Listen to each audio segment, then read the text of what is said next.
want all the fiends. Yeah, it's no picks. Yeah, we play for keeps. Oh, this your hood? We'll take your street. We a team of wolves in this world of sheep. Plug sick the nigga whole load of that. Woo.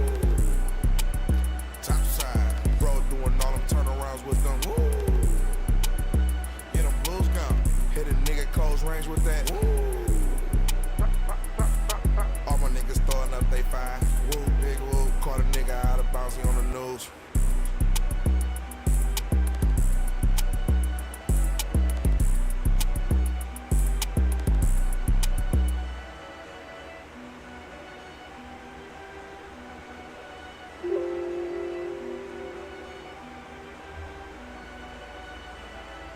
Plug sick the nigga whole load of that. Woo. Top side. Bro doing all them turnarounds with them. Woo. Yeah, them blues gone. Hit a nigga close range with that. Woo. All my niggas throwing up they five. Woo, big woo. Caught a nigga out of bounds, he on the news. Trap on.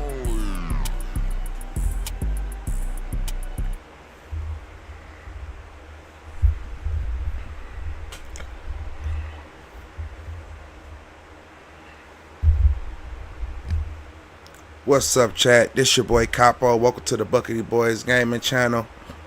Right now, I'm just watching random videos, but right now what we looking at is they say they tested the first human with the Neuralink. If y'all don't know what the Neuralink is, it's the new thing that the Tesla do, the making some little chip to go inside the brain where you can control stuff, make phone calls, I guess. But they say they tested out their first human. So we about to check out the video, see what they talk about, see what they saying. Let's see what they talking about. Let's get it.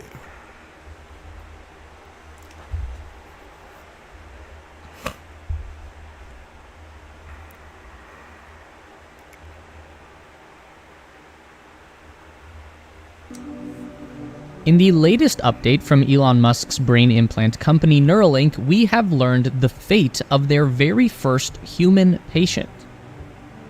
Neuralink has begun the most controversial medical experiment of the 21st century, bringing science fiction into a real world that might not be ready for the consequences of a cyborg revolution. Neuralink has arrived. Now what comes next? I gotta light up while watching this one. I gotta see what's really going on. On Sunday, January 28, 2024, Elon Musk's Neuralink carried out their first robotic operation on a human brain. The patient was implanted with a total of 64 wires directly into the tissue of their cerebral cortex, each wire containing 16 microscopic electrode sensors, and then a very small battery-powered computer device was nestled inside this person's skull before the incision was sealed up and the N1 chip was powered on for the first time inside a live human being. Elon Musk has confirmed that patient 0 survived the procedure in good health and is recovering well. Elon also noted that the Neuralink device has already begun to show promising neuron spike detection. Ever since the concept was introduced 8 years ago, Neuralink has felt like a purely speculative techno-fantasy, but in 2024, Neuralink is real, and it works. He did it. He really did it. Elon put a... This is crazy. He really putting chips in motherfuckers' head. They talking about it work. What y'all think the world about to come to off of that? Like, seriously. Fitbit inside someone's skull.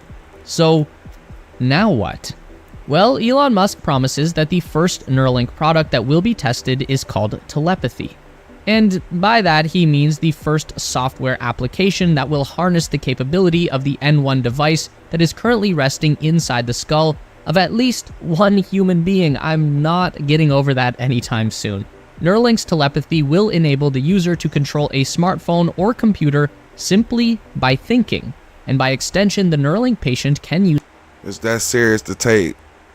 Like, the world is just getting lazier and lazier. Like, be real about it. Like, come on, man. Somebody actually agreed to put a chip in their head just to be able to look at the phone. They still got to pick it up, but they don't want to press the buttons. You don't want to walk up to your game and turn on your game. Bro, the world is coming to shit, man. This ain't gonna do nothing but equal up to unhealthy people for real. We already got Alexa and all that. You could talk to us, say do this and do that. Now you go put a chip in your head where you just go walk up and you ain't even gotta lift your arm. Motherfucker don't want to lift their arm and move their finger. You can't lift your arm, move your finger. That's crazy. Use telepathy to control any external device that is connected to their computer or smartphone. So in theory, telepathy should allow the user to reach out and control pretty much anything. It is important to acknowledge right now that Neuralink has not just created a superhuman cyborg. In fact, our patient Zero and all of the other initial users of Neuralink are people suffering from an extreme physical disability, full body paralysis. Okay, then explain it a little better to me, because I'm like, what? Okay, I get it now. But for you motherfuckers that's healthy walking around and you go get this inside your head, it's crazy, because you can already talk to your phone and tell it what to do. So the purpose of this first clinical trial for Neuralink is to help restore some level of autonomy to people who have the least. The initial application that Neuralink has demonstrated is telepathic typing and cursing. People gonna be getting robbed, like, put a gun up to their head, like, think all your money into my account right now. It's crazy. Think all your money into my account right now. Put it in there right now. I'm looking at my phone. Cursor control. Just by thinking about the movement of the cursor on a computer screen, the Neuralink will enable a user to write messages, open applications, browse the web, and even play video games. This is all stuff that has already... Alright, now that's just gonna be cheating like a motherfucker right there. That's gonna be worse than that, what's that shit that people been using? What's that shit? The Zen. That's gonna be worse than the Zen. You can think and play the video game. That's all headshots. You gotta think. Headshot. Been demonstrated in the company's monkey experiments for years now. So this is what we can assume the first human Neuralink users are doing right now. And as Elon pointed out, if you can use a smartphone, you can operate any smart device that is linked to that phone. So even without having to move or speak, a patient could change their thermostat, dim the lights, open the blinds, activate the Roomba, lock their doors. All of these Internet of Things enabled devices. All right, but what if one of them people got difficulties and like they have anxiety attacks or panic attacks and y'all just don't know it or something? Like, what if they have an anxiety attack and it make everything go crazy in the house? Are now accessible through Neuralink telepathy. But that's not all that Elon Musk has in mind for Neuralink's first human trials. Elon also teased that Neuralink is working on a second application that will join telepathy. This one is called Blind Sight. Elon has been surprisingly optimistic in recent months that even an early version of Neuralink could restore eyesight to the blind. The idea here is that the N1 implant could... He's trying to create the daredevil around here. ...could be used to beam digital vision from a camera directly into the brain. This one is a little further out, but in theory, it is possible. So with telepathy, the Neuralink device is being used exclusively as a transmitter. The implanted wires are picking up neural activation signals from inside the cerebral cortex, and then those signals are converted into computer language by the N1 chip and broadcast via Bluetooth into a nearby computer or device. If this is possible, then it would stand to reason that you could flip the process and transmit digital information from a device through Bluetooth into the N1 implant, which would then convert the digital signal into neuron activations. To accomplish this, the implant would send electrical pulses through the tiny wires into the brain tissue to stimulate the neuron response. If those wires were implanted directly into the visual cortex region of the brain, the specific patterns of neuron activation should be interpreted by the brain as visual input, so even a person who has never seen with their eyes before would be able to visualize the world around them. Now, that'd be nice for somebody if they want to take that chance. If they want to take that chance, you know. Won't be anything like having real eyesight, but a low-resolution black and white image should be possible as long as we can activate the right neurons in the right I'll take that if I was blind. I will take that. Give me black and white all day. I love Lucy. patterns. Imagine something like an old Atari video game from the 1970s, where each pixel on the screen is either on or off. The graphics were very limited, but you could still create a recognizable image. And just like video game technology has improved over the decades to become more and more detailed, the same thing could be done with this new digital brain vision. Only progress will happen much, much faster thanks to machine learning. Hey everyone, as we cruise through the superhighway of innovation, I've stumbled upon something electrifying, and I just had to plug you in. Let's rev up our excitement for Novium's Hover Pen, a true symbol of sleek design and advanced engineering. So, what makes the Hover Pen so electrifying? Well, award-winning design. The Interstellar edition of the Hover Pen isn't just another writing tool, it was heralded as one of the best inventions of 2022 by Time, a testament to its unique design and functionality. You can spin the Hover Pen on its base, and it feels like the pen is in a gravity-free space. It's truly the coolest pen for any space enthusiast. Stellar inspiration, priced at $99, the Interstellar edition beautifully captures the Earth's axis inclination at a 23.5 degree angle. The colors are simply out of this world. Why do I want to get that pen? Let me start watching. Y'all mess around, see me doing a review on that pen in a minute. From the deep expanse of space black, the shimmer of starlight silver, the fiery Mars magma, to the serene Neptune blue. For those who crave exclusivity, there are the premium editions, the radiance of 18-karat gold plating, and even a version with an actual meteorite shard embedded. The Future Edition. Novium isn't stopping there. Their latest masterpiece, the Future Edition, priced at $149, is a 2-in-1 marvel.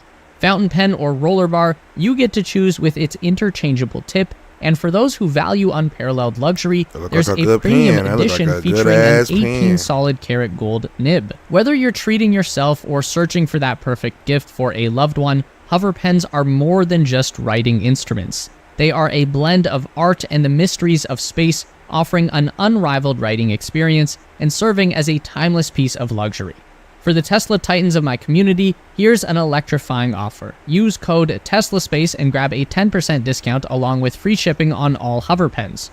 Race into a world of luxury and design by clicking the link below. I'm also eager to know which edition. The pursuit of decoding the human brain will become a multi-trillion-dollar industry in the decades to come, and Neuralink will have no shortage of competition. But in true Elon Musk fashion, his radical pursuit of innovation might stand the best chance of coming out on top. Synchron is another US-based BCI startup company that has already completed their first round of human trials in 2023, implanting 10 patients with their own neuron sensing electrodes. This company is important to watch because it is currently being funded by Jeff Bezos and Bill Gates, two wealthy and powerful individuals who do not seem to like Elon Musk very much. The method used by Synchron to access the brain is considerably less invasive than the procedure being done at Neuralink, which is a big factor in allowing human trials at Synchron to move at a faster pace. Instead of approaching the brain through the skull, Synchron uses a stent-based procedure that they call a stentrode. A stent is basically just a wire that is inserted into a blood vessel, which is just a large vein. They're like the highways of the circulatory system. Typically, doctors will use a stent to free up a blockage inside the vessel that might cause a heart attack or stroke. In the case of the stentrode, the device is using a primary blood vessel as an express lane directly from the chest into the cerebral. Tell me this don't sound scary. Tell me all this don't sound scary. Like, is they serious? Is they really doing this, man? Cortex. Once the stentrode arrives in the brain to an area directly below the motor cortex, an expandable mesh is deployed that interfaces with the walls of the vessel.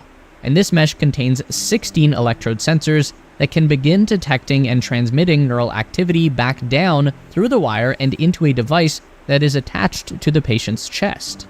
So how does that compare to Neuralink? Well, let's go back to what we were just talking about at the beginning. The first Neuralink patient has had 64 tiny wires inserted into the surface of their brain by an ultra-precise surgical robot, and each wire contains 16 electrodes just in the microscopic tip, that goes around 2 millimeters deep into the brain tissue. That is a total of 1,024 individual electrodes that are distributed across the circular hole that's been cut into the patient's skull. And then looking at our stentrode again, somebody had to be on the verge to go, or just couldn't just do nothing and was tired of not doing nothing to take this chance. Because if he's so confident, then why he didn't do it first? Elon Musk, why didn't you do it first? Why didn't you do it first? we have 16 electrodes placed inside a blood vessel that is adjacent to the brain material we want to monitor. Even with this significant disadvantage on paper, in practice, the Synchron BCI is currently able to achieve the exact same function that Neuralink is demonstrating with their current telepathy system: basic control over a keyboard, mouse, and smartphone device. And Synchron currently has 10 active human patients in their initial feasibility study that began in the summer of 2022. So, a pretty significant head start in product development. But the biggest problem with Synchron is that they've already pretty much reached their full potential with the Stentrode system. Controlling a smartphone telepathically is about all that this particular style of implant can really accomplish, which is still cool, but it doesn't exactly provide much of an outlook for the future. While if we apply the same logic to Neuralink, then we can assume that the current telepathy application is only using something like 1/64th or less of the total potential that the hardware is capable of, which gives Neuralink a long-term outlook that is almost beyond comprehension. That's a big Elon ass Musk has speculated piece a to be lot of hanging on the potential top of your outcomes head. like curing brain disease, correcting mental illness, ending obesity, and interfacing the human brain with an artificial super intelligence. Now, there is obviously no evidence to say that Neuralink actually can do any of those things, but there's just as little concrete proof to say that it can't. All we really know is that we don't know the full potential of the Neuralink hardware, but we can take a look at another BCI technology that is as close to Neuralink as anyone else has come. This is BlackRock Neurotech. It sounds like a scary name, and it kinda is. BlackRock, along with another company called Vanguard, are famous for owning the entire world. BCI technology is one of the longest plays that BlackRock has been involved with, conducting their first human trial almost 20 years ago. BlackRock Neurotech are one of the pioneers of the plays that Bro, BlackRock did y'all has been see involved that with, shit? conducting their first human trial almost 20 Look at that shit. Look at that shit, man. That shit crazy. They got a screw in his head, bro. And they can screw a water hose faucet on that bitch. years ago. BlackRock Neurotech are one of the pioneers of the invasive BCI, which is the same category that Neuralink falls under, meaning that the operation has to go in through the skull and gain access to the surface of the brain. Obviously, microscopic electrode wires and high-precision surgical robots didn't really exist 20 years ago, so the best option available at the time was an array of stiff, straight electrode pins. Due to the larger size and rigidity of the pins in the BlackRock array, they can't penetrate as deep into the tissue as a Neuralink thread. But even still, that direct connection through hundreds of electrode pins can provide a significant amount of bandwidth between the brain and the computer. Even with their relatively primitive approach, BlackRock has already demonstrated telepathic control over a computer many years ago. They've allowed people to control robotic arms just by thinking. They've even allowed a man who lost the use of his legs in a traffic accident to walk again on his own. So, while their technology approach may be a bit primitive by modern standard, the list of accomplishments at BlackRock is extensive, something that will take Neuralink a very long time to match. But it won't take them very much longer to exceed. If the BlackRock array can seemingly perform miracles with hundreds of electrodes penetrating 1 millimeter deep, then what can be accomplished with thousands of electrodes going 2 millimeters deep? So again, the long-term perspective is what makes Neuralink so captivating. There is no other device on the market, or even in concept, that will provide such a high bandwidth connection between brain and computer. And Neuralink is literally just getting started. This year is going to reveal some crazy discoveries that will redefine what we consider to be possible with the human brain. So, stay tuned. That shit crazy. 3, 2, 1, now. That shit crazy.